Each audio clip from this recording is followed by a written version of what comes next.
언니, 나 축구 배고파. 미안해, 조금만 더 참아. 언니가 맛있는 거 꼭 먹여줄게. 설날 연휴 마지막 날이었습니다.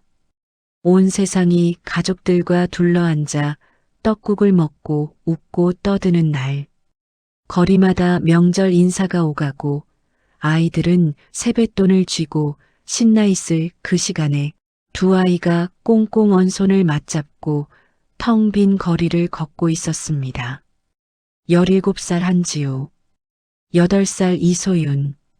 성도 다르고 피도 섞이지 않은 두 아이가 왜 설날 밤에 단둘이 거리를 헤매고 있었던 걸까요? 골목 끝자락 문 닫을 준비를 하던 낡은 분식집 앞에서 두 아이의 발걸음이 멈췄습니다. 유리창 너머로 보이는 따뜻한 불빛, 김이 모락모락 피어오르는 떡볶이 냄비, 큰아이는 작은아이의 손을 꼭 쥔 채 분식집 안을 힐끔힐끔 쳐다봤지만 차마 문을 열지 못하고 서성이기만 했습니다. 들어갈까 말까?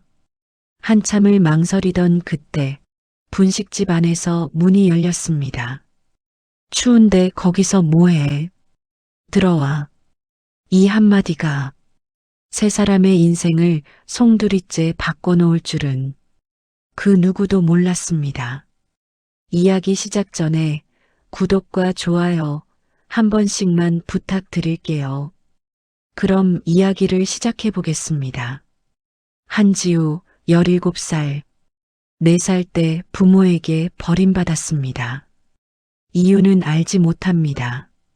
어느 날 눈을 떠보니 낯선 곳이었고 엄마는 다시 오지 않았습니다. 보육원을 전전하며 자란 지우에게 누군가의 품에 안겨본 기억 같은 건 사치였죠. 안아주는 사람도 이름을 불러주는 사람도 없는 곳에서 지우는 그렇게 17이 됐습니다. 새로운 보육원으로 옮겨진 건 그의 봄이었습니다. 이번이 4번째 보육원. 어차피 어디를 가든 똑같다는 걸 지우는 알고 있었죠. 그런데 이곳에서 한 아이가 지우의 눈에 들어왔습니다. 구석벽에 등을 기대고 무릎을 껴안은 채 앉아있는 작은 아이. 다른 아이들이 뛰어놀 때도 밥을 먹을 때도 늘 혼자였고 눈을 마주치면 고개를 확 돌려버리는 아이. 8살 이소윤. 지우가 조심스럽게 옆에 앉았습니다. 이름이 뭐야? 나는 한지우. 소윤이는 대답하지 않았습니다. 고개를 더 깊이 묻었을 뿐이었죠. 하지만 지우는 다음 날도 그 다음 날도 같은 자리에 앉았습니다. 오늘 급식 떡볶이 나왔는데 너 좋아해? 나는 진짜 좋아하거든. 밖에 벚꽃 피었다. 같이 보러 갈래? 나흘째 되던 날이었습니다. 언니, 소윤이가 처음으로 입을 열었죠. 나, 이소윤이야. 그 한마디에 지우의 얼굴에 환한 미소가 번졌습니다. 그래, 소윤아. 앞으로 잘 지내보자. 그날부터 둘은 떨어지지 않았습니다. 지우는 매일 아침 소윤이를 깨워 세수를 시키고 함께 밥을 먹으러 갔죠. 밤이면 나란히 누워 이런저런 이야기를 나눴고 소윤이가 잠들 때까지 손을 잡아줬습니다. 언니, 우리 계속 같이 있을 수 있어? 어두운 천장을 바라보며 소윤이가 물었고 지우는 소윤이의 손을 꼭 쥐며 대답했습니다. 당연하지. 언니가 어디 가겠어. 약속이야? 응. 약속? 피 한 방울 섞이지 않았지만 두 아이에게 서로는 세상에서 유일한 가족이었습니다. 하지만 이 작은 행복이 오래가지 못할 거라는 걸 아이들은 아직 몰랐습니다. 이 보육원에는 정기적으로 후원을 해주는 단체가 있었습니다. 한 달에 한 번씩 봉사자들이 찾아와 아이들에게 간식을 나눠주고 학용품이나 옷을 선물하곤 했죠. 아이들에게는 그날이 가장 기다려지는 날이었습니다. 그런데 문제는 봉사자들이 돌아간 뒤에 벌어졌습니다. 이 보육원의 원장은 겉으로는 번듯한 사람이었지만 속은 온통 비리로 썩어 있었거든요. 후원 물품이 들어오면 아이들에게 나눠주는 척하다가 대부분을 슬그머니 빼돌려 팔아 자기 배를 채웠고 후원금 역시 아이들을 위해 쓰이는 일이 거의 없었습니다. 그뿐이 아니었습니다. 원장은 아이들에게 손을 댔습니다. 말을 안 듣는다는 이유로 때리고 울면 더 때렸습니다. 밥을 줄여서 주는 건 일상이었고 겨울에 난방을 제대로 틀어주지 않아 아이들은 이불을 덮고도 부들부들 떨어야 했죠. 지우는 보육원을 전전하며 온갖 일을 겪었지만 이곳은 유독 심했습니다. 소윤이가 특히 표적이 됐습니다. 말수가 적고 반항하지 않는 아이였으니까요. 원장이 소리를 지를 때마다 소윤이는 몸을 움츠리며 울음을 삼켰고 지우는 그때마다 소윤이를 뒤에 감추며 앞에 섰습니다. 소윤이가 뭘 잘못했는데요? 제가 할게요. 소윤이는 놔두세요. 지우가 대신 맞았습니다. 등짝이 빨갛게 부어올라도 지우는 울지 않았죠. 소윤이 앞에서는 절대 울지 않겠다고 다짐했으니까요. 밤이 되면 소윤이가 지우의 등을 조심스럽게 만지며 울었습니다. 언니 아파? 나 때문에 언니가 맞은 거야. 안 아파. 하나도 안 아파. 거짓말. 언니 얼굴에 다 써 있는데. 진짜야. 소윤이가 안 맞으면 언니는 하나도 안 아파. 지우가 웃으며 소윤이의 머리를 쓸어내렸고 소윤이는 지우의 옷자락을 꼭 쥔 채 잠이 들었습니다. 봉사활동이 있던 어느 날이었습니다. 봉사자 중 한 명이 지우에게 조용히 다가왔죠. 지우야, 이거 가져. 필요한 거 사 먹어. 봉사자가 지우의 손에 몰래 쥐어준 건 10,000원짜리 지폐 2장이었습니다.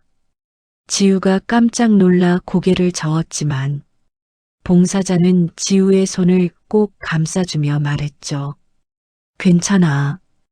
아무한테도 말 안 할게. 동생이랑 맛있는 거 사 먹어. 지우는 연신 고개를 숙여 감사 인사를 했고 그 돈을 소중하게 주머니 깊숙이 넣었습니다. 그런데 그 장면을 멀리서 지켜보는 눈이 있었습니다. 원장이었습니다.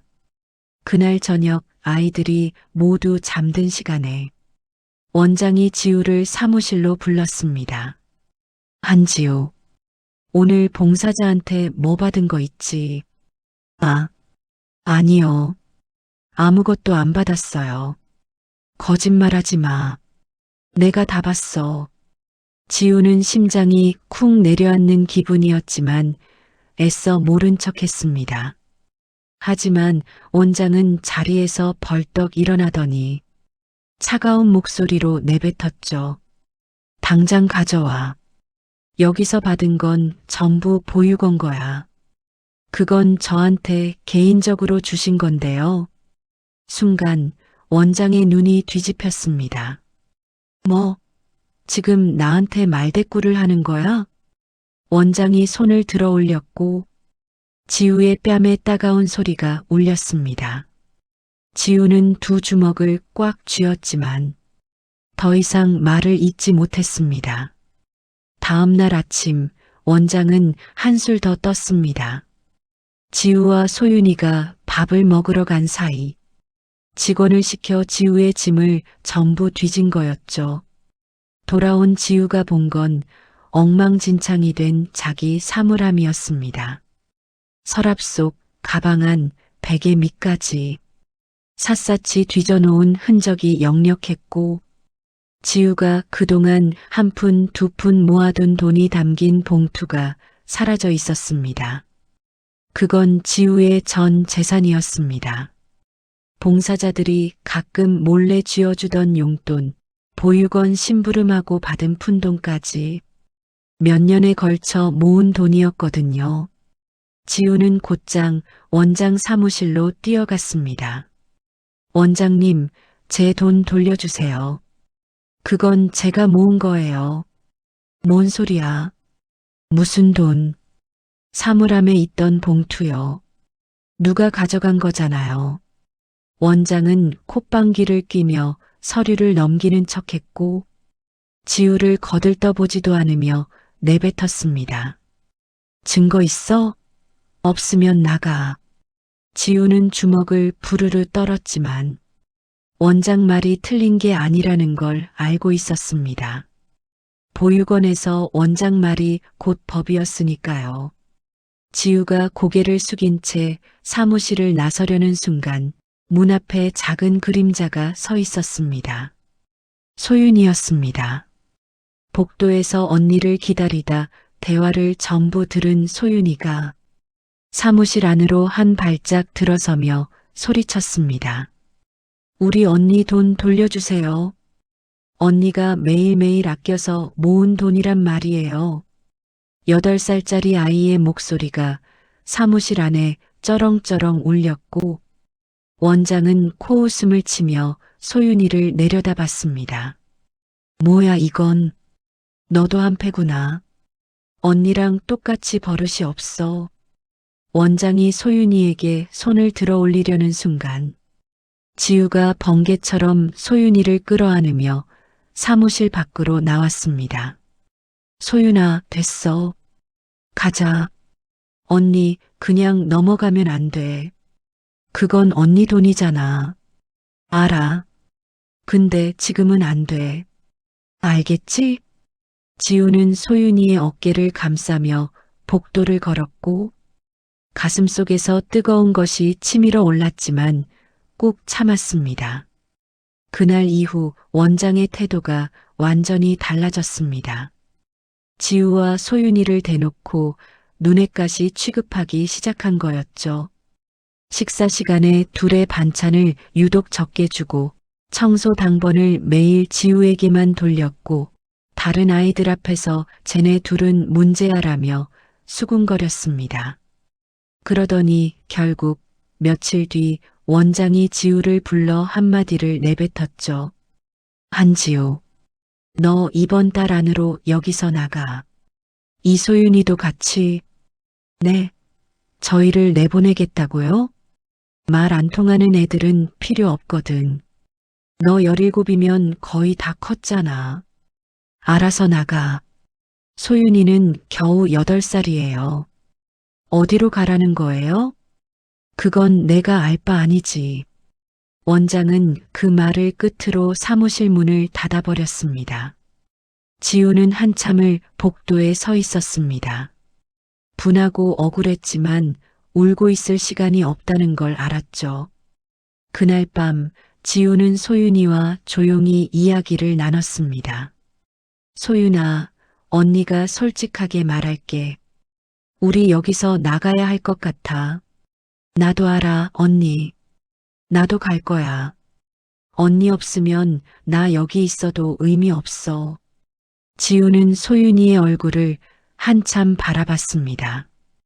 8살짜리가 저런 말을 한다는 게 기특하면서도 가슴이 찢어지는 것 같았죠. 소윤아, 언니가 꼭 지켜줄게. 약속이야. 응. 나도 언니 꼭 지킬게. 소윤이가 새끼손가락을 내밀었고 지우가 자기 손가락을 걸어주었습니다. 설날 새벽이었습니다. 아이들이 깨기도 전에 지우는 조용히 짐을 쌌습니다. 가진 것이라곤 옷 몇 벌과 작은 가방이 전부였죠. 소윤이도 자기 짐을 챙겼고 지우가 소윤이의 목도리를 꼭 감아주며 말했습니다. 소윤아, 오늘부터 우리 둘이서 가는 거야. 무섭지? 언니랑 같이면 안 무서워. 소윤이가 지우의 손을 먼저 잡았고 지우는 소리가 나지 않게 조심스럽게 보육원 현관문을 열었습니다. 차가운 겨울 공기가 얼굴을 때렸지만 지우는 뒤를 돌아보지 않았습니다.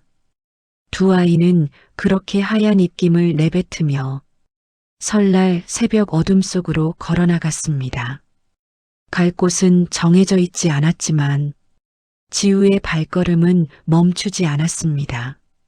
두 아이는 새벽부터 걷고 또 걸었습니다. 설날이라 거리는 텅 비어 있었고 열린 가게 하나 없는 도로 위를 두 아이만 걸었죠. 해가 뜨고 다시 해가 기울고 겨울 하늘이 검붉게 물들더니 어느새 어둠이 깔렸습니다. 바람은 점점 매서워졌고 소윤이의 볼과 귀는 빨갛게 얼어붙어 감각이 사라져가고 있었습니다. 언니, 나 손이 안 움직여. 소윤이가 가방을 내려놓으며 손가락을 오므렸다 폈다를 반복했지만 손끝이 하얗게 질려 있었죠. 지우가 소윤이의 두 손을 자기 입 앞으로 가져가 호호 불어주며 말했습니다. 조금만 참아. 어딘가에 들어가서 쉴 수 있을 거야. 언니, 나 배고파. 소윤이가 작은 목소리로 말했고 지우는 가슴이 찢어지는 것 같았지만 애써 밝은 목소리를 냈습니다. 조금만 더 가보자. 언니가 맛있는 거 꼭 먹여줄게. 하지만 가진 돈은 한 푼도 없었고 아는 사람 하나 없는 낯선 동네였습니다. 그렇게 한참을 더 걸었을 때 골목 끝자락에 희미한 불빛 하나가 보였습니다. 낡은 건물 위에 고마운 분식이라고 적힌 간판이 달려 있었고 유리창 사이로 따뜻한 노란빛이 새어나오고 있었죠. 설날 연휴 마지막 날 저녁, 대부분의 가게가 문을 닫은 거리에서 이 분식집만 불이 켜져 있었습니다. 지우의 발걸음이 멈췄습니다. 유리창 너머로 떡볶이 냄비에서 김이 모락모락 올라오는 게 보였고 고소한 튀김 냄새가 바람을 타고 흘러왔죠. 소윤이가 무의식적으로 분식집 쪽으로 한 발짝 다가갔다가 고개를 숙이며 멈췄습니다. 언니, 우리 돈 없잖아. 알아. 두 아이는 분식집 앞에서 서성였습니다. 들어갈 수도 없고 떠날 수도 없었죠. 소윤이는 유리창에 코를 거의 붙이다시피 하며 안을 들여다보고 있었고 지우는 그런 소윤이를 보며 입술을 꽉 깨물었습니다. 그때 분식집 안에서 마감 정리를 하던 여자가 유리창 너머의 두 아이를 발견했습니다. 40대 초반, 단발머리에 앞치마를 두른 모습, 눈매는 날카로웠지만 어딘가 쓸쓸한 기운이 감도는 얼굴이었죠. 여자가 문을 열었습니다. 거기서 뭐해? 추운데 들어와. 지우가 움찔하며 손을 내저었습니다. 아, 아니에요. 저희 그냥 뭐, 코 빨갛게 얼려가지고 어서 들어와. 여자가 퉁명스럽게 말하며 문을 활짝 열었고 소윤이가 지우의 옷자락을 잡아당기며 올려다봤습니다. 소윤이의 눈에는 간절함이 가득했죠. 지우가 고개를 꾸벅 숙이며 안으로 들어섰고 소윤이가 뒤따라 들어왔습니다. 분식집 안은 따뜻했습니다. 낡은 보일러가 뿜어내는 온기가 아이들의 얼어붙은 몸을 천천히 감싸 안았고 소윤이가 따뜻한 공기를 느끼자마자 지우의 팔에 얼굴을 묻었습니다. 여자가 부엌으로 들어가더니 뚝딱뚝딱 소리를 내며 뭔가를 준비하기 시작했죠. 잠시 후 아이들 앞에 김이 모락모락 피어오르는 떡볶이 한 접시와 바삭한 튀김 그리고 따끈한 떡국 두 그릇이 놓였습니다. 먹어. 어차피 남은 거야. 지우는 떡국을 보는 순간 눈시울이 뜨거워졌습니다. 설날에 먹는 떡국. 가족이 있는 아이들은 당연하게 먹는 그 한 그릇을 지우는 태어나서 누군가가 차려준 적이 한 번도 없었거든요. 감사합니다. 정말 감사합니다. 밥 먹고 감사해도 늦지 않아. 어서 먹어. 소윤이가 떡볶이를 한 젓가락 집어 입에 넣었고 그 순간 눈이 동그래지며 허겁지겁 먹기 시작했습니다. 지우도 떡국을 한 숟가락 떠먹는데 코끝이 찡하면서 자기도 모르게 눈물이 뚝 떨어졌죠. 따뜻한 밥이 이렇게 고마운 적은 처음이었습니다. 여자는 맞은편에 앉아 아이들이 먹는 모습을 지켜보다가 조심스럽게 물었습니다. 너희 둘이서 다니는 거야? 부모님은? 지우가 젓가락을 내려놓으며 고개를 숙였습니다. 없어요. 저희 보육원에서 나왔어요.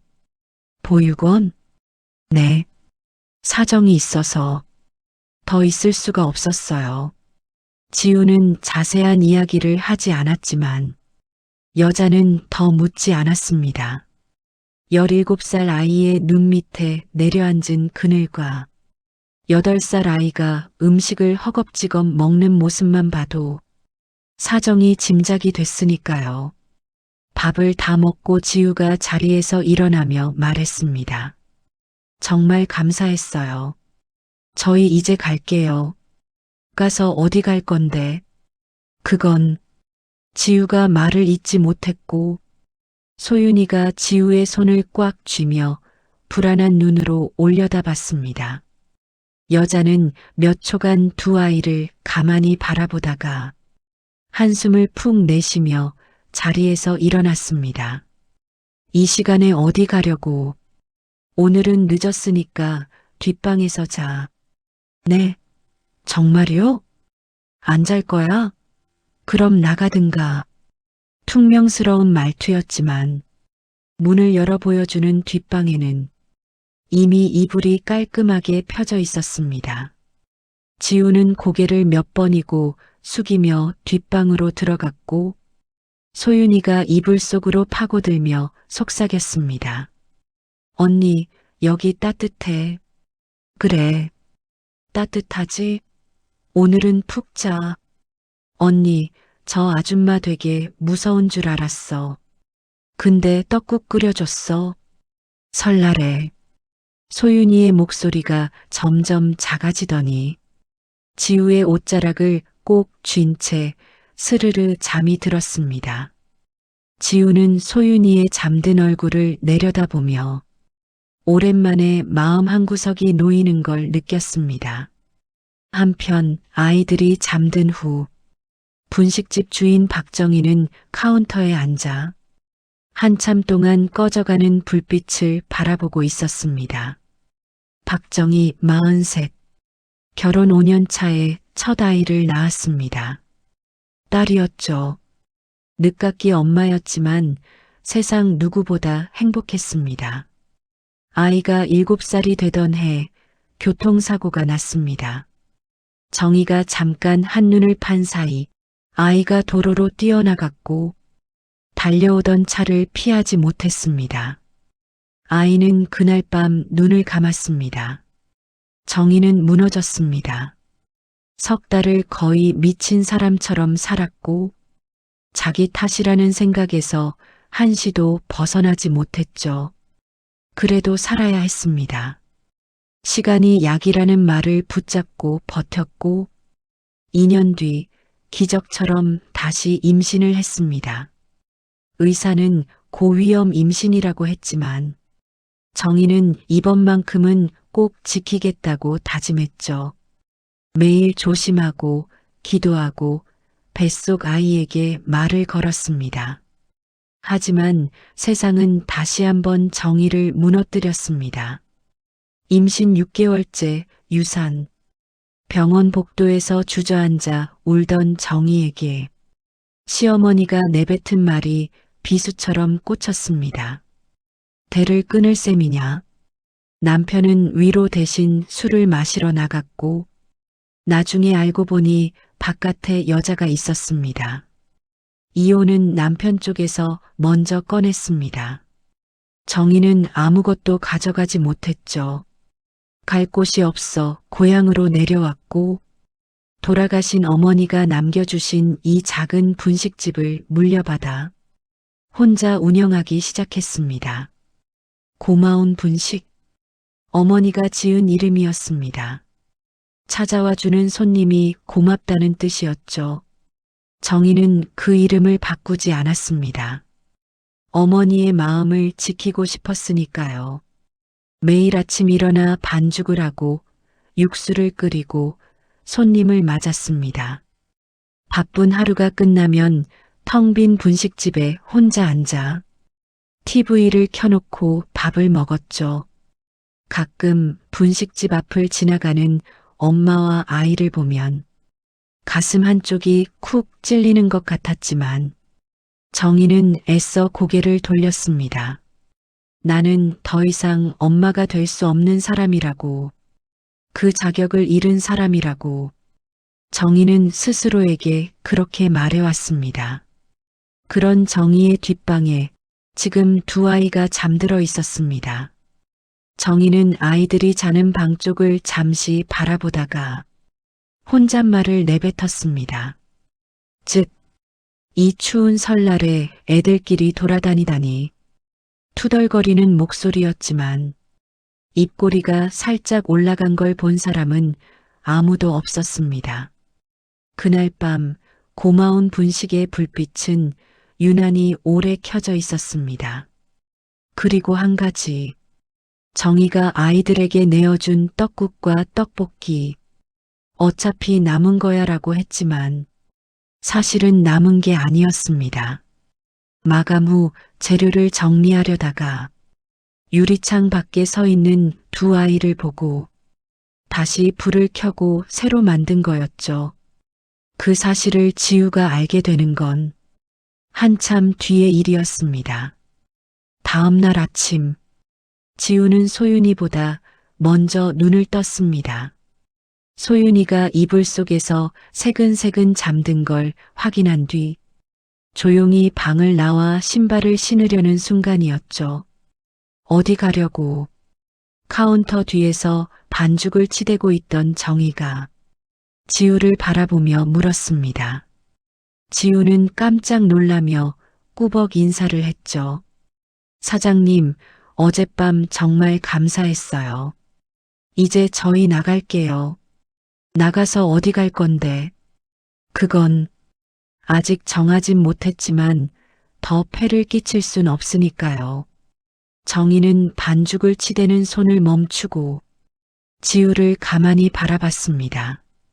17살 아이의 눈 밑에 그늘이 짙게 내려앉아 있었고 어깨는 짐을 진 것처럼 축 처져 있었죠. 정희가 한숨을 한 번 내쉬더니 고개로 식탁 쪽을 가리키며 말했습니다. 밥부터 먹고 나가든 말든 해. 동생 깨워.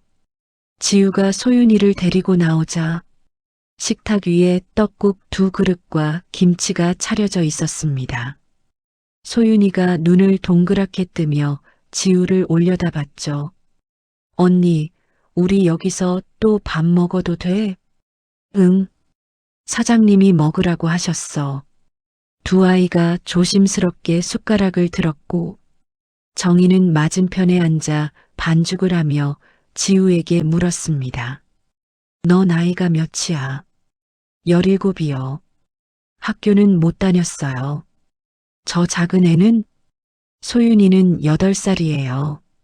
저희 피는 안 섞였지만 보육원에서 같이 지냈어요.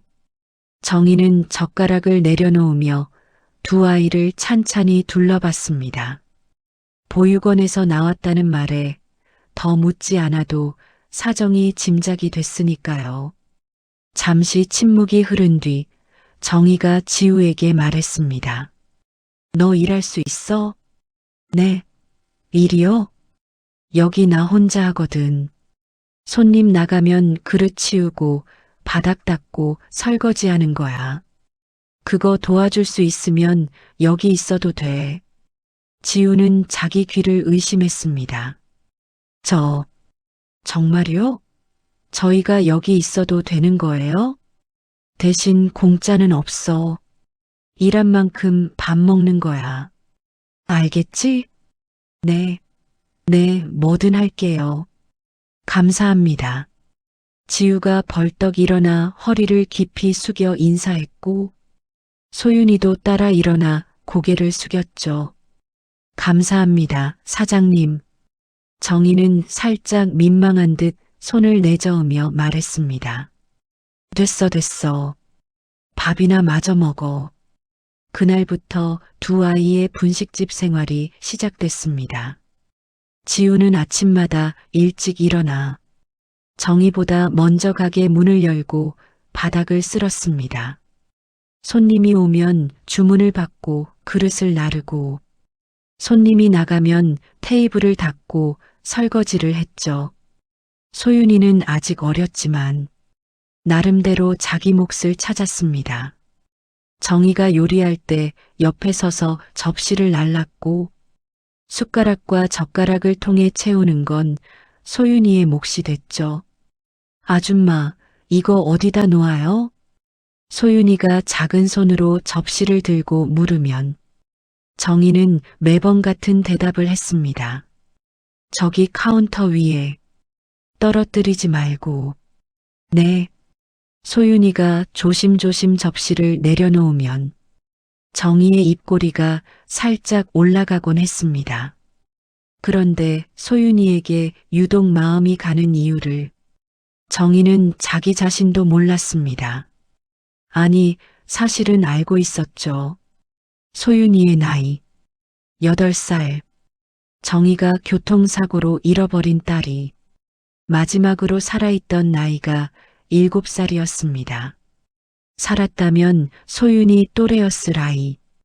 분식집 구석에서 반죽을 굴리며 킥킥거리는 소윤이를 볼 때마다 정희의 가슴 한쪽이 아렸지만 정희는 내색하지 않았습니다. 대신 소윤이의 밥그릇에 반찬을 조금 더 얹어주고, 밤이 되면 아이들이 자는 뒷방에 살짝 들어가 이불을 여며주는 것으로 대신했죠. 보름쯤 지나자 아이들의 손놀림이 눈에 띄게 빨라졌습니다. 지우는 그릇을 치우는 속도가 정희만큼이나 빨라졌고, 소윤이는 숟가락 정리를 자기 임무로 삼아 매일 아침 가지런히 세팅해 두었죠.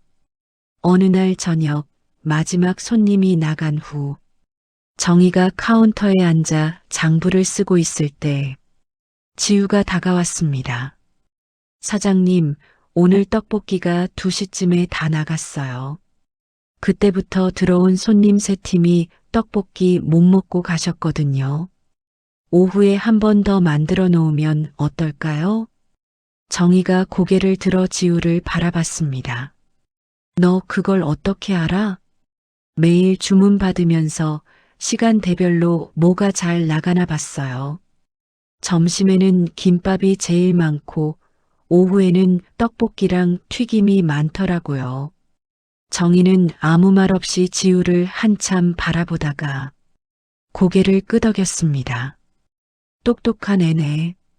지우의 얼굴이 환하게 빛났고 그 모습을 옆에서 보던 소윤이가 씩 웃으며 속삭였습니다. 우리 언니 칭찬받았다. 소윤이가 두 손을 모아 작게 박수를 치자 지우가 부끄러운 듯 웃으며 소윤이의 머리를 쓸어내렸습니다. 그렇게 한 달이 지나고 2달이 지나면서 분식집의 공기가 달라지기 시작했습니다. 한때 정희 혼자 묵묵히 반죽을 치대고 혼자 손님을 맡고 혼자 설거지를 하던 곳이었는데 이제는 아이들의 웃음소리와 발걸음소리가 가게를 채웠으니까요. 정희는 표현이 서툰 사람이었습니다. 다정한 말을 건네는 대신 밥을 한 그릇 더 퍼주고 잘했다는 말 대신 일감을 하나 더 맡기는 식이었죠.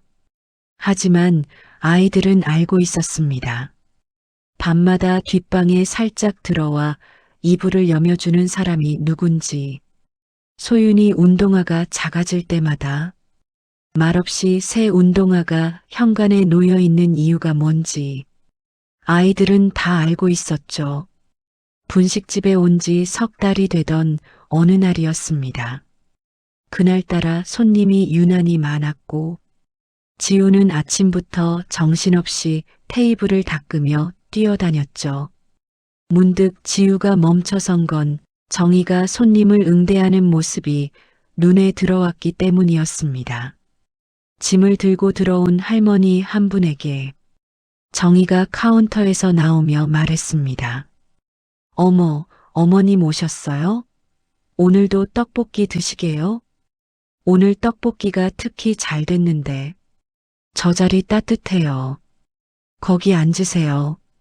정희가 할머니의 짐을 받아들고 따뜻한 자리로 안내하며 물을 한 잔 갖다 드렸죠.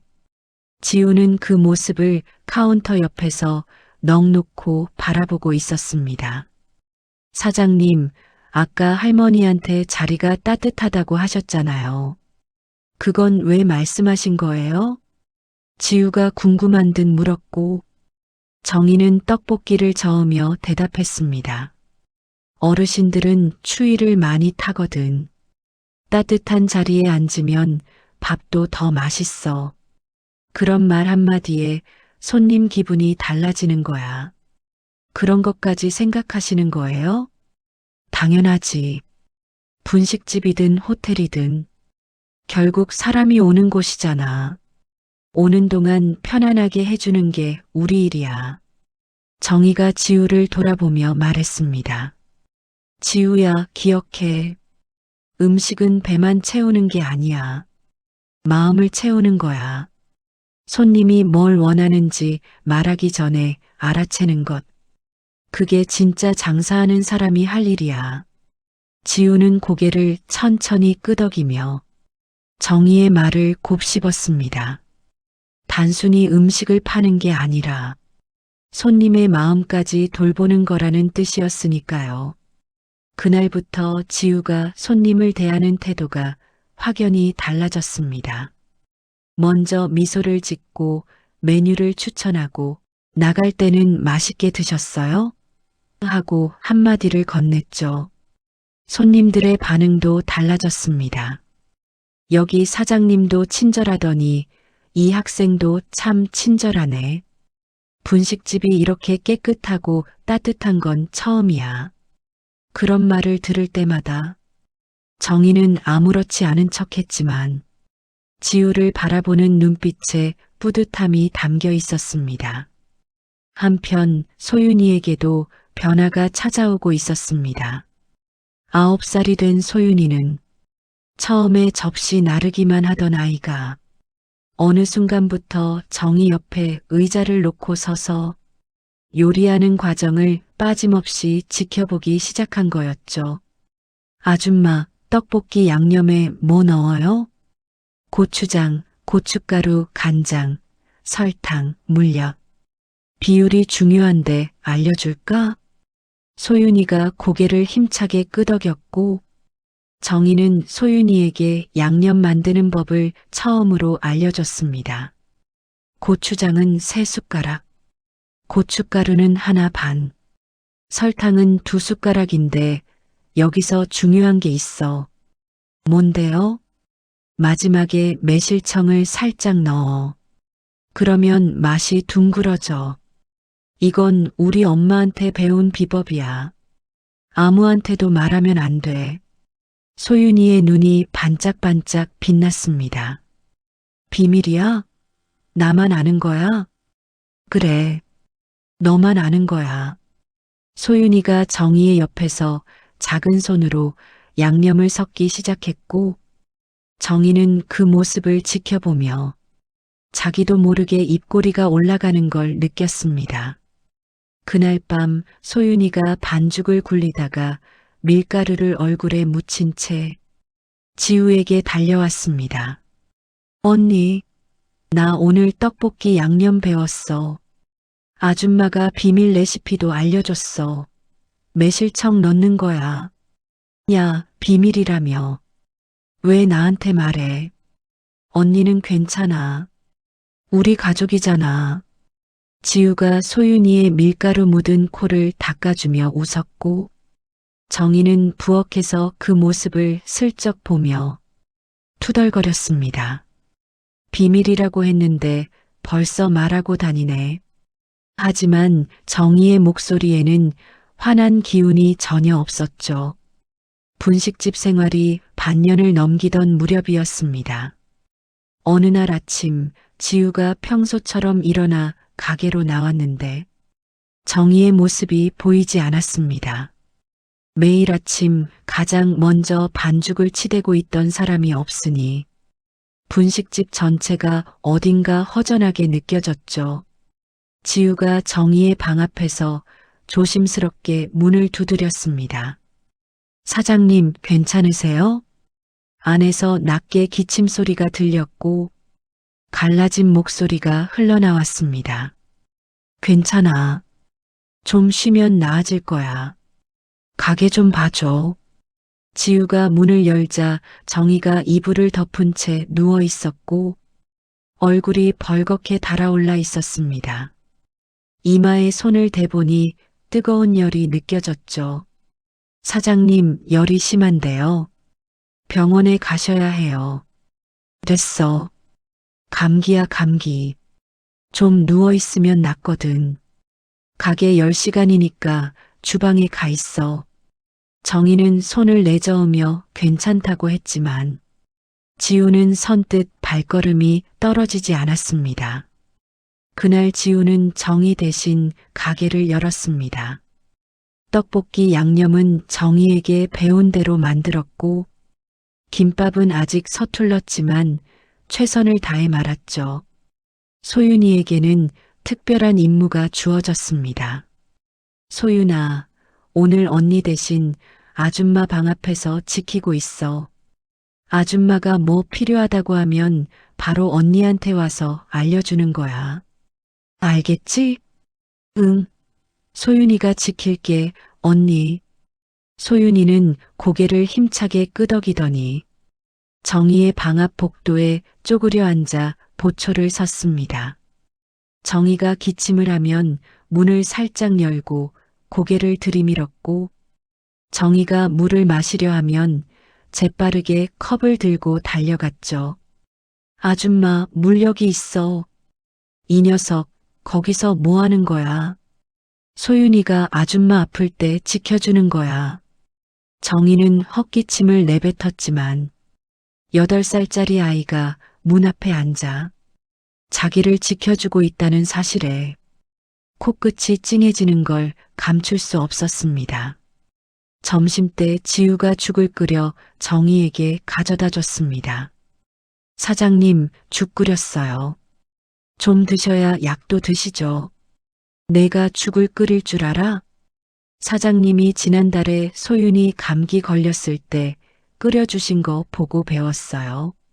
참기름 넣고 달걀 풀어 넣는 거 맞죠? 정희가 죽 한 숟가락을 떠먹더니 고개를 끄덕이며 말했습니다. 잘 끓였네. 다행이에요. 맛없으면 어쩌나 했거든요. 아, 그리고 약은 소윤이가 아까 약국 다녀왔어요. 뭐? 정희가 눈을 동그랗게 뜨자 지우가 약봉지를 내밀며 웃었습니다. 소윤이가 아침에 사장님 아프신 거 보더니 자기가 약 사올 테니까 언니는 가게 보라고 하더라고요. 약국 위치 알려줬더니 혼자 다녀왔어요. 정희는 약봉지를 받아들며 한참 아무 말이 없었습니다. 혼자 아프면 혼자 일어나서 혼자 약을 먹고 혼자 버텨왔던 세월이 있었으니까요. 누군가가 죽을 끓여주고 약을 사다 주고 문 앞에서 지켜주는 경험은 정희에게도 정말 오랜만이었습니다. 저녁이 되어 정희가 간신히 몸을 일으켜 가게로 나왔을 때 분식집은 말끔하게 정리되어 있었습니다. 바닥은 반질반질하게 닦여 있었고 그릇은 전부 씻겨져 제자리에 놓여 있었으며 카운터 위에는 오늘 매출이 지우의 글씨로 깔끔하게 정리되어 있었죠. 정희가 메모를 들여다보다 고개를 돌리자 지우와 소윤이가 나란히 서서 정희를 바라보고 있었습니다. 사장님, 오늘 손님 32팀 오셨고요. 떡볶이가 2시에 또 떨어져서 한 번 더 만들었어요. 김밥은 좀 못생겼는데 손님들이 맛있다고 해주셨어요. 소윤이도 지지 않겠다는 듯 한 발 앞으로 나서며 외쳤습니다. 소윤이는 숟가락 다 채웠어. 아줌마 방도 지켰어. 정희는 두 아이를 번갈아 바라보다가 입술을 꾹 깨물었습니다. 코끝이 빨개지더니 눈가에 물기가 맺혔지만 고개를 돌리며 목소리를 가다듬었죠. 됐어. 잘했어. 밥이나 먹자. 투덜거리는 한마디였지만 정희의 목소리가 살짝 떨린 걸 지우는 놓치지 않았습니다. 그날 밤 소윤이가 잠든 뒤 지우가 혼자 설거지를 하고 있을 때 정희가 슬그머니 다가왔습니다. 지우야. 네, 사장님. 오늘 고마웠어. 지우는 손을 멈추고 정희를 바라봤습니다. 평소에 고맙다는 말을 쉽게 하는 사람이 아니었기에 그 한마디가 더 크게 느껴졌죠. 사장님이 늘 저희한테 해주시는 거에 비하면 아무것도 아니에요. 아무것도 아니긴. 정희가 잠시 말을 멈췄다가 조용히 이어갔습니다. 혼자 아프면 원래 그냥 버티는 건데 오늘은 좀 달랐어. 달랐어요? 소윤이가 문 앞에 앉아서 나 지켜준다고 하는 거 보고 내가 죽 끓여서 가져왔을 때 생각했어. 정희가 지우를 바라보며 말했습니다. 아, 이게 가족이구나. 지우의 눈에 순식간에 눈물이 차올랐습니다. 보육원에서 한 번도 느껴보지 못한 말, 가족이라는 단어를 이 분식집에서 처음으로 들었으니까요. 사장님, 저희도 그래요. 사장님이 저희한테 가족이에요. 야, 울지 마. 설거지하다 그릇 깨뜨리겠다.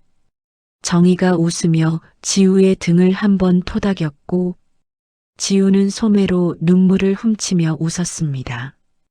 어느 날 밤 가게 문을 닫고 난 뒤 정희가 카운터 앞에 앉아 따뜻한 차를 2잔 내려놓았습니다. 하나는 자기 앞에, 하나는 맞은편 지우 앞에. 지우가 찻잔을 2손으로 감싸며 조심스럽게 물었습니다. 사장님은 왜 분식집을 하세요? 힘들잖아요. 혼자서. 정희는 찻잔을 가만히 내려다보다가 창밖으로 시선을 돌리며 입을 열었습니다. 원래 여기는 우리 엄마가 하던 곳이야. 내가 어릴 때부터 이 카운터 뒤에서 놀았거든. 엄마가 손님한테 웃으면서 떡볶이 건네주는 거 보면서 컸어. 어머님이 물려주신 거군요. 그렇지. 근데 사실 나한테는 꿈이 하나 있어. 정희가 지우를 바라보며 말했고 지우는 찻잔을 내려놓으며 귀를 기울였습니다. 이 분식집을 전국 어디서든 사람들이 찾아오는 곳으로 만들고 싶어. 고마운 분식 간판이 여기저기 달려 있는 거야. 가맹점이든 뭐든 어디를 가든 이 맛을 먹을 수 있게. 지우는 눈이 동그래졌습니다. 프랜차이즈요? 사장님이? 왜 말도 안 된다는 표정이네. 아, 아니요. 그게 아니라 멋있다고요. 진짜. 정희가 피식 웃으며 고개를 저었습니다. 솔직히 나도 알아.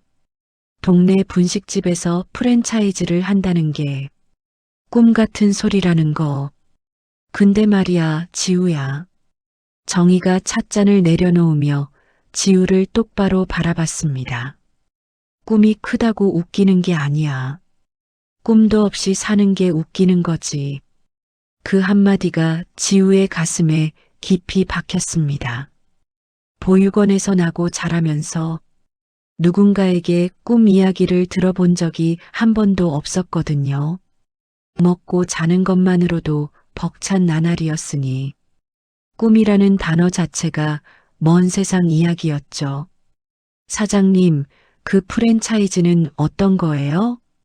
지우가 눈을 반짝이며 물었고 정희의 표정이 한결 부드러워졌습니다. 어디를 가든 같은 맛, 같은 따뜻함. 비싼 음식이 아니라 마음이 담긴 음식.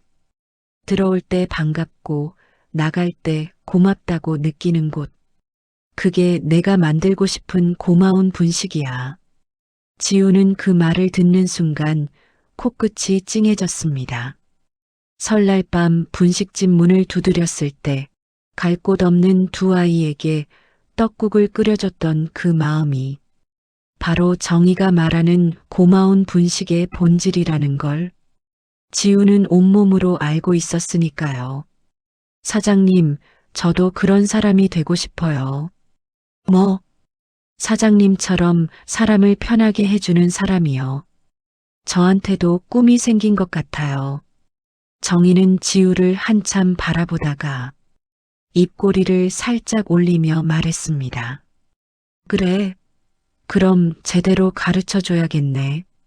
그 말을 시작으로 정희는 지우에게 하나씩 알려주기 시작했습니다. 단골 손님의 이름과 자주 시키는 메뉴를 기억할 것, 어르신에게는 먼저 따뜻한 물을 드릴 것, 아이를 데리고 온 손님에게는 젓가락 대신 포크를 먼저 놓을 것, 비 오는 날에는 우산꽂이를 문 앞에 미리 세워둘 것, 사소한 것 하나하나가 전부 정희만의 노하우였죠. 지우야, 기억해. 서비스는 큰 게 아니야. 손님이 말하기 전에 필요한 걸 알아채는 거. 그게 진짜 서비스야. 지우는 정희가 알려주는 것들을 하나도 빠뜨리지 않으려는 듯 고개를 연신 끄덕이며 새겨들었습니다. 어느 저녁이었습니다. 가게 문을 닫고 세 사람이 저녁을 먹고 있을 때 소윤이가 정희 옆에 쪼르르 다가와 앉으며 말했습니다. 아줌마, 오늘 떡볶이 진짜 맛있었어. 내가 양념 도와줘서 그런 거 맞지? 내가 도운 건 설탕 넣은 거 하나잖아. 그래도 내가 넣었으니까 맛있는 거야. 정희가 피식 웃으며 소윤이의 머리를 한번 쓸어주었고 소윤이가 그 손길에 눈을 살짝 감으며 행복한 표정을 지었습니다. 그리고 잠시 후 소윤이가 입을 열었습니다. 아줌마, 왜? 아줌마는 소윤이가 무언가를 말하려다 멈췄습니다. 입술을 달싹이다가 고개를 숙이며 말을 바꿨죠. 아줌마, 내일도 양념같이 만들어도 돼? 당연하지. 내가 안 하면 누가 하겠어. 소윤이가 활짝 웃으며 밥을 퍼먹었고 그 모습을 건너편에서 보던 지우는 소윤이가 무슨 말을 하려 했는지 알고 있었습니다. 엄마. 소윤이가 삼킨 그 두 글자를 지우는 분명히 읽었습니다. 분식집에서의 첫 해가 지나갈 무렵 지우는 밤마다 카운터 불빛 아래에 앉아 무언가를 끄적이기 시작했습니다. 손님이 모두 돌아간 늦은 밤 지우가 펴놓은 건 도서관에서 빌려온 검정고시 교재였죠. 수학 문제집 위에 연필을 굴리며 끙끙대는 지우를 정희가 발견한 건 어느 날 새벽 1시쯤이었습니다. 너 이 시간에 뭐 하는 거야?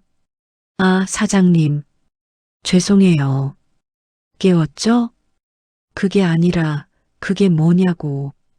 정희가 지우 앞에 놓인 교재를 들여다보더니 눈을 크게 떴습니다. 검정고시 준비하는 거야? 네. 고등학교를 못 나왔으니까. 검정고시라도 따놔야 나중에 뭘 할 수 있잖아요. 지우가 연필을 내려놓으며 조용히 말했습니다. 사장님, 꿈이 프랜차이즈잖아요. 저는 그걸 같이 만들고 싶어요. 근데 배운 게 없으면 아무것도 할 수 없으니까 일단 여기서부터 시작하려고요. 정희는 한참 동안 지우를 말없이 바라보다가 카운터 뒤에서 낡은 스탠드 하나를 꺼내 지우 앞에 놓아주었습니다. 눈 나빠지겠다. 이거라도 켜고 해. 지우가 고개를 숙여 인사하려는데 정희가 돌아서며 한마디를 덧붙였습니다. 포기하지 마. 알겠지? 네. 절대 안 해요. 그날부터 지우의 하루는 더 바빠졌습니다. 낮에는 분식집 일을 하고 밤에는 교재를 펼치며 공부했거든요. 중학교도 제대로 다니지 못한 지우에게 검정고시 공부는 산을 맨손으로 오르는 것과 다르지 않았습니다. 수학 공식 하나를 이해하는데 며칠이 걸리기도 했고 영어 단어를 외우다 잠들어 교재 위에 침을 흘린 적도 한두 번이 아니었죠. 하지만 지우는 멈추지 않았습니다. 새벽까지 공부하다 고개를 떨구면 정희가 슬그머니 담요를 덮어주었고 아침이면 식탁 위에 따뜻한 우유 한 잔이 놓여 있곤 했습니다.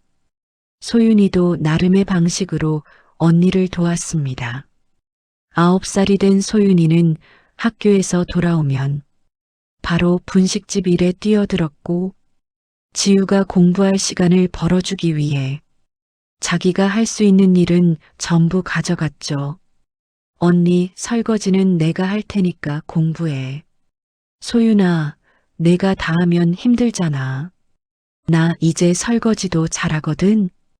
언니는 검정고시 붙는 게 먼저야.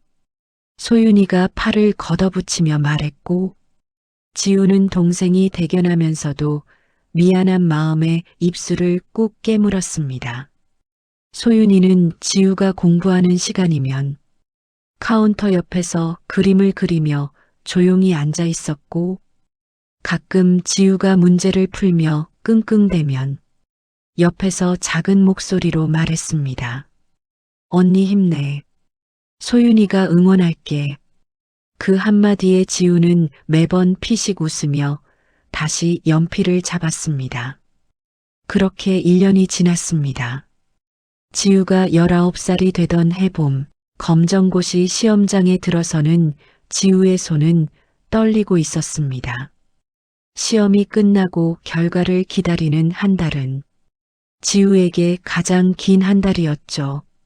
합격 발표 날, 지우가 떨리는 손으로 화면을 열었고 자기 이름 석자 옆에 합격이라는 두 글자를 발견한 순간 눈물이 왈칵 쏟아졌습니다. 소윤이가 달려와 지우를 끌어안았고 언니 붙었어. 응, 언니 붙었어. 우와, 언니 대단해. 소윤이가 만세를 부르며 팔짝팔짝 뛰었고 정희는 카운터에 기대서 그 모습을 묵묵히 지켜보다가 돌아서며 한마디를 던졌습니다. 저녁에 갈비 사올 테니까 다들 배 비워놔.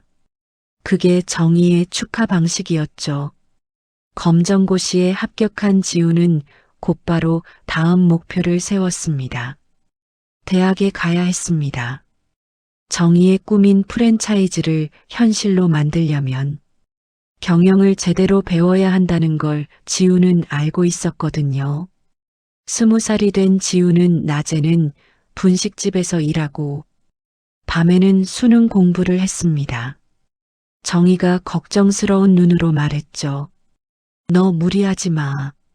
몸 망가지면 아무 소용 없어. 괜찮아요, 사장님. 저 튼튼하거든요. 튼튼한 게 어딨어. 밥도 제대로 못 먹으면서. 사장님이 매일 밥 차려주시잖아요. 제가 밥을 어떻게 안 먹겠어요. 지우가 웃으며 대답하자 정희는 한숨을 쉬면서도 입꼬리가 올라가는 걸 숨기지 못했습니다. 지우의 노력은 결실을 맺었습니다. 경영학과에 합격. 게다가 성적 우수 장학금까지 받았죠. 합격 소식을 들은 날 소윤이가 소리를 질렀습니다. 언니가 대학 간대.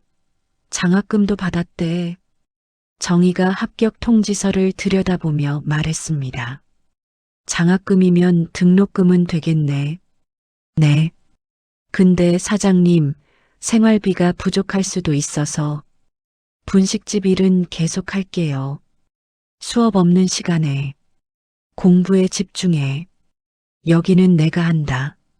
사장님 혼자 하시면 힘드시잖아요. 내가 원래 혼자 한 거거든. 내가 오기 전에도 잘했어. 퉁명스러운 말이었지만 정희가 지우의 등록금 봉투에 몰래 생활비를 넣어둔 걸 지우가 나중에 발견하게 됩니다. 그 안에 메모가 하나 들어 있었죠. 밥 거르지 마. 박정희. 지우는 그 메모지를 지갑 속에 넣고 대학 4년 내내 꺼내보며 버텼습니다.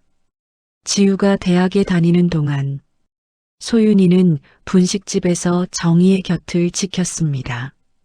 12살이 된 소윤이는 이제 떡볶이 양념을 혼자 만들 수 있었고 김밥도 정희만큼 단단하게 말았습니다. 정희가 감탄하며 말했죠.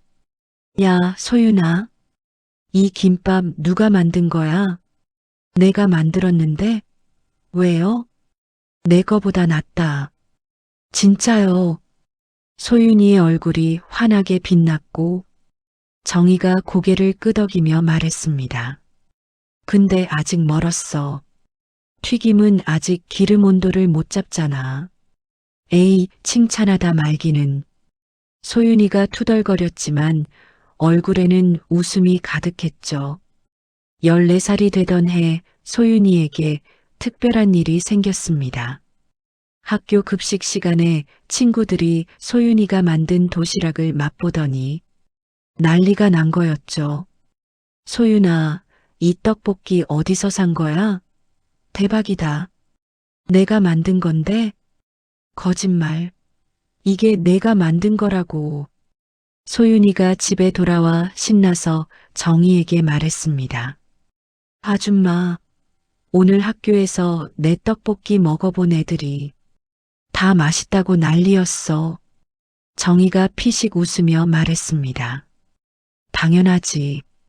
내 레시피를 배웠으니까. 아줌마 레시피에 내가 좀 바꾼 거거든요. 고추장을 조금 줄이고 치즈를 넣었어. 그랬더니 애들이 더 좋아하더라. 정희의 눈이 커졌습니다. 내가 레시피를 바꿨어? 네. 요즘 애들은 덜 매운 걸 좋아하거든요. 아줌마 떡볶이가 어른들한테는 딱인데 학생들한테는 좀 매울 수 있잖아요. 그래서 치즈로 부드럽게 만든 거예요. 정희는 잠시 소윤이를 바라보다가 고개를 끄덕이며 말했습니다. 한번 만들어봐. 내가 맛볼게. 소윤이가 신나서 주방에 들어가 자기만의 치즈 떡볶이를 만들었고 한 입 먹어본 정희가 조용히 말했죠. 이거 메뉴에 넣자. 진짜요. 내 레시피가 메뉴에. 소윤이 치즈 떡볶이. 이름도 내 걸로. 소윤이가 기뻐서 펄쩍펄쩍 뛰었고 그날부터 고마운 분식 메뉴판에 소윤이 치즈 떡볶이가 추가됐습니다. 손님들 사이에서 입소문이 돌았죠. 거기 치즈 떡볶이 먹어봤어? 사장님 딸이 만든 거래. 사장님 딸. 그 말을 전해 들은 정희는 아무 말 없이 떡볶이를 저었지만 손이 잠시 멈칫한 걸 소윤이만 봤습니다. 지우는 대학에서도 멈추지 않았습니다. 경영학과 수석을 놓치지 않았고 프랜차이즈 경영, 외식산업론, 마케팅 전략까지 닥치는 대로 공부했죠. 교수가 지우를 불러 말했습니다. 한지우, 너 유학 생각 없어? 해외 외식 프랜차이즈 시스템을 직접 보고 오면 내 커리어에 큰 도움이 될 거야. 장학금 추천서 써줄게. 지우의 심장이 뛰었습니다. 하지만 동시에 분식집이 떠올랐죠. 그날 저녁 지우가 분식집에 돌아와 정희 앞에 앉았습니다. 사장님, 드릴 말씀이 있어요. 뭔데? 그렇게 심각한 얼굴로. 유학 갈 수 있는 기회가 생겼어요. 장학금으로요. 해외 프랜차이즈 시스템을 공부하고 올 수 있어요. 정희가 지우를 바라봤습니다. 가고 싶은 거야? 네. 근데 뭐, 사장님이랑 소윤이 두고 가는 게. 정희가 지우의 말을 자르며 말했습니다. 네. 공부하고 와. 여기는 내가 지킨다. 소윤이도 있고. 지우의 눈이 붉어졌습니다. 사장님 감사해요. 꼭 배우고 올게요. 사장님 꿈 제가 반드시 만들어 드릴게요. 정희가 퉁명스럽게 고개를 돌리며 말했습니다. 큰 소리는 하고 와서 쳐. 밥이나 먹어. 유학을 떠나는 날 공항에서의 일이었습니다. 소윤이가 지우를 끌어안으며 울었습니다. 언니 빨리 돌아와. 알겠지? 소윤아 울지 마. 금방 올게. 금방이 얼마나 되는 건데. 1년이면 금방이지. 정희는 뒤에서 팔짱을 끼고 서 있다가 지우에게 종이봉투 하나를 내밀었습니다. 이게 뭐예요? 비행기에서 먹어. 어차피 남은 거야. 지우가 봉투를 열어보니 김밥 2줄과 떡볶이가 들어 있었습니다. 또 어차피 남은 거였습니다. 지우는 눈물을 참으며 웃었고 정희는 고개를 돌려 하늘을 올려다봤습니다. 유학 생활은 쉽지 않았습니다. 낯선 나라에서 모든 게 새로웠고 외로운 밤이 많았죠. 그럴 때마다 지우는 정희가 지갑에 넣어준 메모지를 꺼내봤습니다. 밥 거르지 마. 박정희. 그리고 소윤이와 영상통화를 했죠. 언니, 나 오늘 새로운 메뉴 만들었어. 볼래? 소윤이가 화면에 대고 새로운 요리를 보여주면 지우는 웃으며 대답했습니다. 맛있겠다. 나한테도 만들어줘야 해. 당연하지. 언니 오면 매일 해줄게. 1년 뒤 지우가 돌아왔습니다. 공항에서 분식집까지 택시를 타고 오는 내내 심장이 두근거렸죠. 분식집 문을 열자 카운터 뒤에서 정희가 떡볶이를 저으며 말했습니다. 왔어? 마치 어제 나갔다 온 사람에게 하는 것처럼 담담한 한마디. 하지만 정희의 눈가가 살짝 붉어진 걸 지우는 놓치지 않았습니다. 소윤이가 주방에서 뛰어나오며 지우에게 달려들었습니다. 언니, 소윤아, 야, 너 키 엄청 컸다.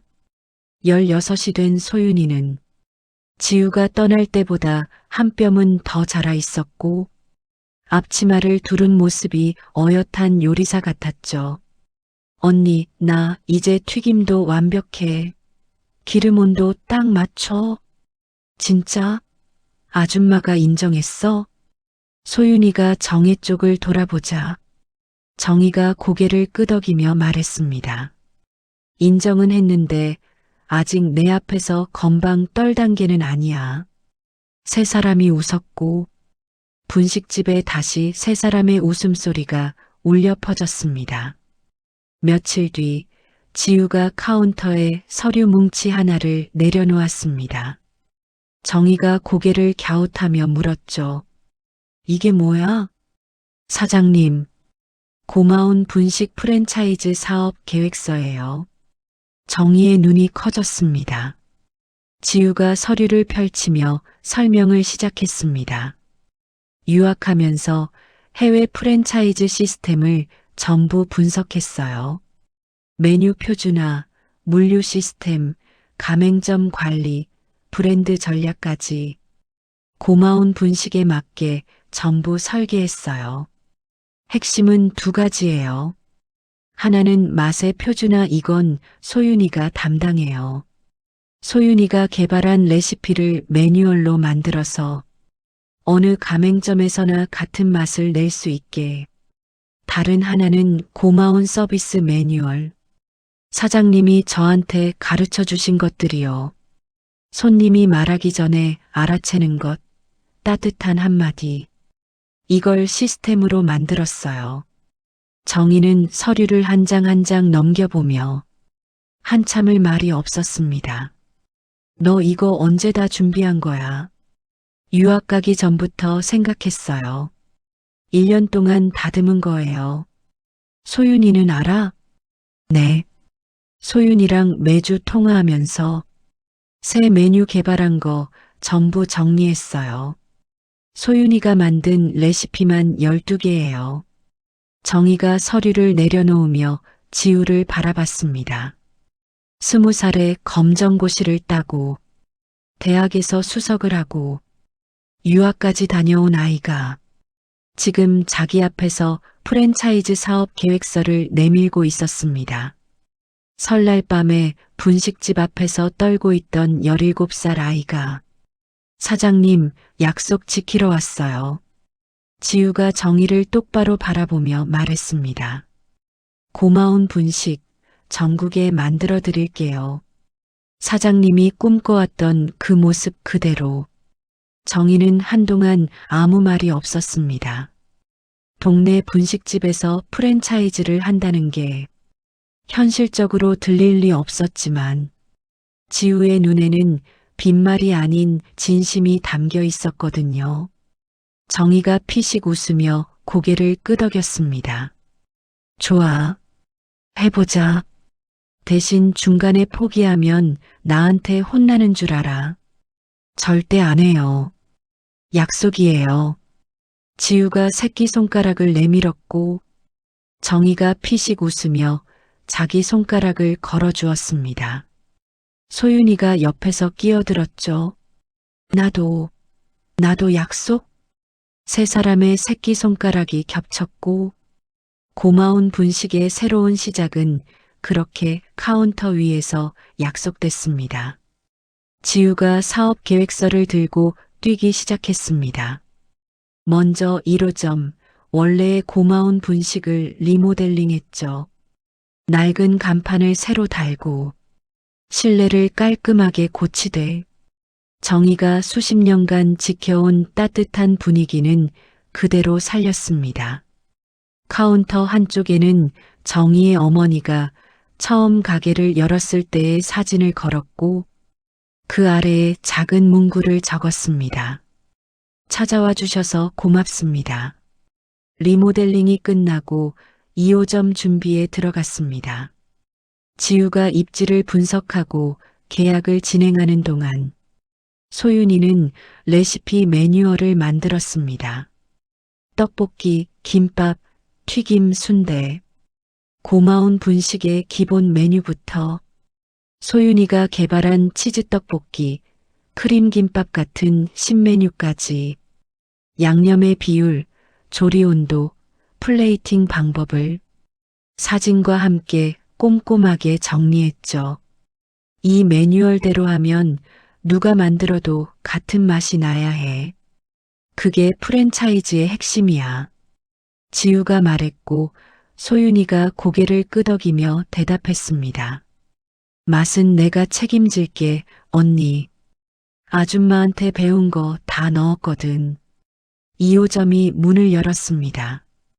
오픈 첫날 정희가 2호점에 찾아와 입구에서 한참을 올려다봤습니다. 고마운 분식 2호점 같은 간판이 다른 곳에 걸려 있다는 것. 그것만으로도 정희의 가슴이 뛰었습니다. 2호점은 입소문을 타며 빠르게 자리를 잡았고 3호점, 4호점이 이어졌습니다. 지우가 경영과 마케팅을 맡고 소윤이가 메뉴 개발과 맛품질 관리를 맡으면서 고마운 분식이라는 이름은 조금씩 퍼져나가기 시작했습니다. 하지만 순탄하기만 한 건 아니었습니다. 가맹점이 5곳을 넘어가면서 문제가 생기기 시작했죠. 어떤 가맹점은 매뉴얼대로 하지 않아 맛이 달랐고 어떤 가맹점은 서비스가 엉망이었습니다. 소윤이가 분노하며 말했습니다. 언니, 3호점 떡볶이 먹어봤어? 이건 우리 맛이 아니야. 양념 비율을 멋대로 바꿨더라고. 지우도 머리가 아팠습니다. 직원 관리, 자금 문제, 가맹점주와의 갈등, 대학에서 배운 이론과 현실은 달랐으니까요. 한 번은 가맹점주 한 명이 화를 내며 찾아왔습니다. 매출이 안 나오는데 본사에서 뭘 해주는 게 있어? 로열티만 받아가고. 지우가 사과하며 해결책을 제시했지만 밤에 혼자 남아 카운터에 앉으면 불안감이 밀려왔습니다. 그때 정희가 1호점 카운터에서 지우에게 말했습니다. 지우야. 네, 사장님. 욕심내지 마. 네. 빨리 크는 게 중요한 게 아니야. 하나를 열어도 제대로 열어야지. 내가 왜 이 분식집 하나 갖고 수십 년을 버텼는지 알아? 지우가 조용히 고개를 저었고 정희가 이어갔습니다. 한 사람 한 사람 제대로 먹이려고 10사람 대충 먹이는 것보다 한 사람 제대로 먹이는 게 낫거든. 그게 고마운 분식이야. 지우는 그 말에 정신이 번쩍 들었습니다. 프랜차이즈를 키우는데 급급해서 정작 가장 중요한 걸 잊고 있었던 거였죠. 음식은 배만 채우는 게 아니라 마음을 채우는 거라는 것. 지우는 확장 속도를 늦추고 기존 가맹점의 품질을 하나하나 다시 점검했습니다. 소윤이가 모든 가맹점을 직접 돌며 맛을 확인했고 지우는 서비스 교육을 새로 만들어 가맹점주들과 직접 소통했죠. 시간이 걸렸지만 고마운 분식은 다시 제 궤도를 찾아갔습니다. 프랜차이즈가 10곳을 넘기던 어느 날 소윤이가 지우에게 말했습니다. 언니, 나 오늘 뉴스에서 봤어. 뭘? 우리 있었던 보육원. 원장 잡혔대. 지우의 표정이 굳었습니다. 횡령이랑 아동학대로 구속됐대. 후원금 빼돌린 거, 아이들 때린 거 전부 다 밝혀졌대. 차 안에 잠시 침묵이 흘렀습니다. 지우가 먼저 입을 열었죠. 솔직히 말하면 복수하고 싶었던 적도 있었어. 보육원에 있을 때는 정말 미웠거든. 나도. 근데 지금 돌아보면 그 사람이 안 쫓아냈으면 우리는 분식집에 못 갔어. 사장님을 만나지 못했을 수도 있어. 소윤이가 고개를 끄덕이며 말했습니다. 맞아, 언니. 미워할 필요 없어. 그 사람은 자기가 뿌린 대로 거둔 거고 우리는 우리 길을 간 거잖아. 지우가 소윤이를 바라보며 피식 웃었습니다. 우리 소윤이 언제 이렇게 컸어? 원래 컸거든. 두 사람이 웃었고 차 안에 따뜻한 공기가 감돌았습니다. 프랜차이즈가 20곳을 넘기면서 지우가 한 가지를 제안했습니다. 사장님, 우리 봉사 활동을 시작하자. 봉사? 어디서? 보육원이요. 우리가 받았던 걸 이제 돌려줄 때가 된 것 같아서 정희가 팔짱을 끼며 말했습니다. 보육원이라 마음이 편하진 않겠다. 네. 좋은 기억만 있는 곳은 아니에요. 근데 그렇다고 보육원에 있는 아이들까지 미워할 수는 없잖아요. 저도 그런 아이였으니까. 소윤이가 옆에서 끼어들었습니다. 나도 갈게, 언니. 내가 아이들한테 밥 해줄게. 며칠 뒤 고마운 분식 이름으로 인근 보육원과 후원 협약을 맺었습니다. 한 달에 한 번씩 방문해 아이들에게 떡볶이와 김밥을 만들어주고 시간을 보내며 이야기를 나누는 프로그램이었죠. 첫 봉사활동 날, 지우가 보육원 정문 앞에 섰을 때 잠시 발걸음이 멈췄습니다. 자기가 살았던 보육원은 아니었지만 철문 너머로 보이는 운동장과 낡은 건물이 어린 시절의 기억을 끌어올렸거든요. 소윤이가 지우의 손을 잡으며 말했습니다. 언니 괜찮아. 응, 괜찮아. 가자. 소윤이가 아이들 앞에서 떡볶이를 만들기 시작했고 아이들이 눈을 반짝이며 둘러쌌습니다. 우와, 맛있겠다. 이거 진짜 먹어도 돼요? 당연하지. 많이 먹어. 소윤이가 아이들에게 떡볶이를 나눠주는 모습을 정희가 뒤에서 지켜보고 있었습니다. 한편 지우는 구석에 혼자 앉아 있는 아이를 발견했습니다. 다른 아이들이 떡볶이를 받으러 달려갈 때도 움직이지 않고 무릎을 껴안은 채 고개를 숙이고 있었죠. 지우는 그 아이 옆에 조용히 앉았습니다. 이름이 뭐야? 아이는 대답하지 않았고 지우는 웃으며 기다렸습니다. 나는 한지우야. 나도 보육원에서 자랐어. 아이가 슬쩍 고개를 들어 지우를 올려다봤습니다. 진짜요? 응, 진짜. 나도 내 자리에 앉아 있었어. 똑같은 자리에. 아이의 눈이 조금 풀렸고 지우는 그 모습에 가슴이 먹먹해졌습니다.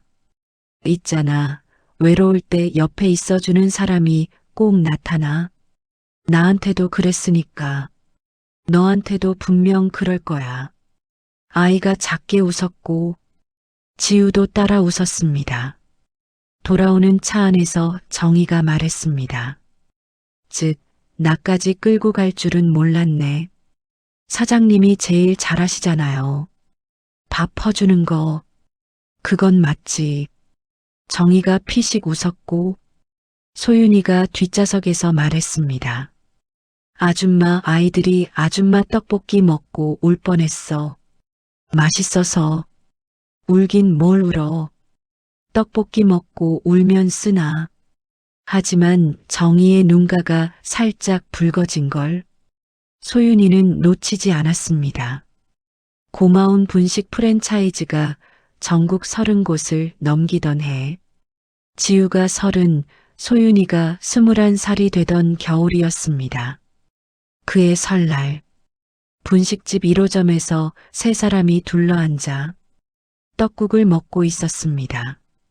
밖에는 눈이 소복소복 내리고 있었고 가게 안에는 은은한 온기가 감돌았죠. 지우가 먼저 입을 열었습니다. 오늘이 무슨 날인지 다들 알지? 설날이잖아, 언니. 소윤이가 대답했고 지우가 창밖에 눈을 바라보며 말했습니다. 그것도 맞는데 하나 더 있어. 뭔데?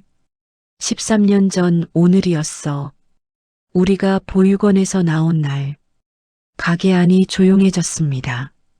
소윤이의 눈이 커졌고 정희도 젓가락을 내려놓으며 지우를 바라봤습니다.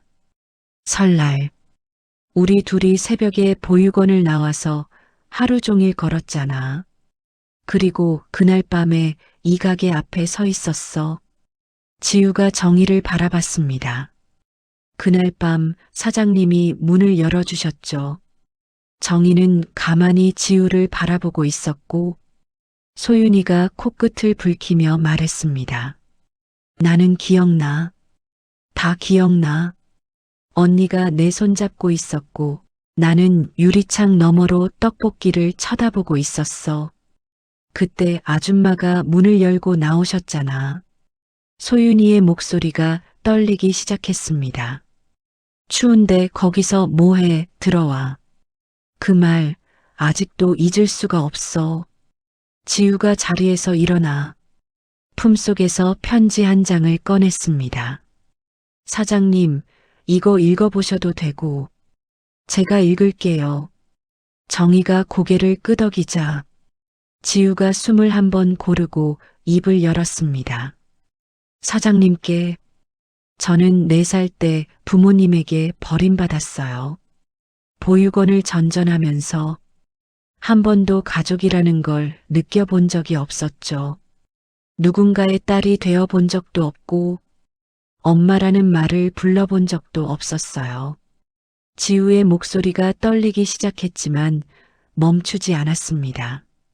근데 사장님을 만나고 나서 처음으로 알았어요. 아침마다 밥을 차려주는 사람이 있다는 게 어떤 건지, 아플 때 이마에 손을 얹어주는 사람이 있다는 게 어떤 건지, 밥 거르지 말라고 메모를 넣어주는 사람이 있다는 게 어떤 건지, 소윤이가 이미 눈물을 참지 못하고 있었고, 정희는 입술을 꾹 다문 채 지우를 바라보고 있었습니다. 사장님은 저한테 분식집 사장님이 아니었어요. 지우가 편지를 내려놓으며 정희를 바라봤습니다. 눈물이 볼을 타고 흘러내렸지만 지우는 환하게 웃으며 말했습니다. 사장님은 처음부터 저희한테 엄마였어요. 사장님 아니 엄마. 그 한마디에 가게 안의 공기가 멈춘 것 같았습니다. 정희의 눈이 크게 떠졌고 입술이 파르르 떨렸습니다.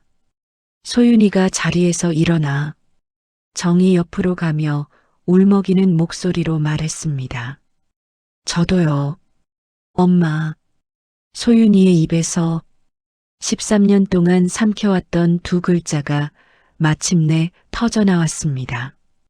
8살 때 보육원에서 아무도 저한테 관심 없었거든요. 근데 엄마가 떡볶이 양념 알려주고 김밥 만드는 법 가르쳐주고 밤마다 이불 덮어주고 새 운동화 슬쩍 놓아두고 그게 사랑이라는 거 이제야 알겠어요. 소윤이가 정희의 손을 잡았습니다. 엄마, 나 그때 말하려다 멈춘 거 기억나? 아줌마가 머리 쓸어줄 때 엄마라고 부르고 싶었는데 못했어. 엄마라고 부르면 아줌마가 부담스러울까봐. 정희의 눈에서 눈물이 주르르 흘러내렸습니다. 지우가 정희의 다른 손을 잡으며 말했습니다. 엄마, 13년 동안 감사했어요. 저희를 버리지 않아줘서, 가족으로 받아줘서, 꿈을 꾸게 해줘서. 정희는 2 사람을 번갈아 바라봤습니다. 입술을 꾹 깨물고 참으려 했지만 더 이상 버틸 수가 없었죠. 정희가 2 손으로 얼굴을 감싸며 고개를 숙였고 한참을 울다가 떨리는 목소리로 겨우 말을 꺼냈습니다.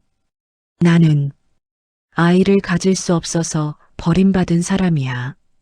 가게 안이 조용해졌고 지우와 소윤이는 아무 말 없이 정희를 바라봤습니다.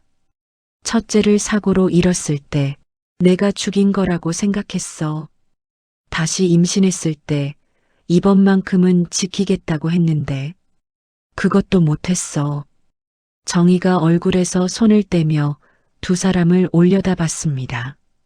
눈이 벌겋게 부어 있었지만 그 안에는 지금까지 본 적 없는 따뜻한 빛이 담겨 있었습니다. 시어머니가 그랬어. 대를 끊을 셈이냐고. 남편은 바람을 피웠고 나는 평생 엄마라는 말을 들을 수 없는 사람이라고 생각했어. 그래서 포기했거든. 가족이라는 걸. 정희의 목소리가 다시 떨렸습니다. 근데 너희가 왔어. 설날 밤에 코 빨갛게 얼려가지고 작은 가방 하나 들고 정희가 웃음 섞인 울음을 터뜨리며 이어갔습니다. 떡국 끓여주고 이불 깔아준 게 전부였는데 너희가 나한테 가족을 줬어. 내가 포기했던 걸 너희가 되돌려줬어. 정희가 두 팔을 벌렸습니다. 이리 와. 지우가 먼저 정희의 품에 안겼고 소윤이가 옆에서 끌어안았습니다. 고마운 분식 1호점. 카운터 불빛 아래에서 세 사람이 부둥켜 안고 울었습니다. 밖에서는 눈이 내리고 있었고 창문 너머로 설날 밤의 불빛이 반짝이고 있었죠. 피 한 방울 섞이지 않았지만 세상에서 가장 단단한 가족이 거기 있었습니다. 한참을 안고 있다가 정희가 눈물을 훔치며 말했습니다. 야, 떡국 다 불겠다. 그만 울고 먹자. 소윤이가 웃으며 대답했죠. 엄마, 울면서 떡국 먹으라는 건 좀 웃기지 않아? 엄마라고 하니까 또 울 것 같잖아.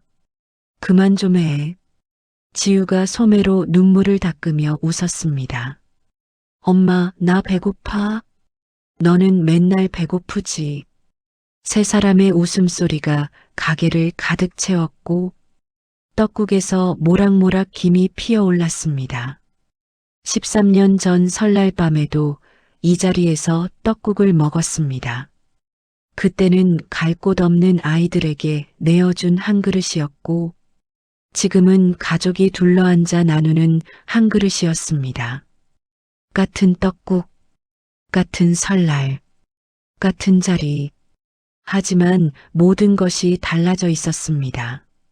그해 봄, 고마운 분식 1호점 벽에 액자가 하나 걸렸습니다. 세 사람이 가게 앞에서 찍은 사진이었죠. 가운데 정희가 서 있었고 왼쪽에 지우가 오른쪽에 소윤이가 활짝 웃고 있었습니다. 정희의 양손에는 지우와 소윤이의 손이 잡혀 있었고 간판 위로 봄 햇살이 따뜻하게 내리쬐고 있었습니다. 액자 아래에는 지우가 직접 쓴 작은 문구가 적혀 있었습니다. 고마운 분식에서 시작된 인연, 고마운 가족이 되다.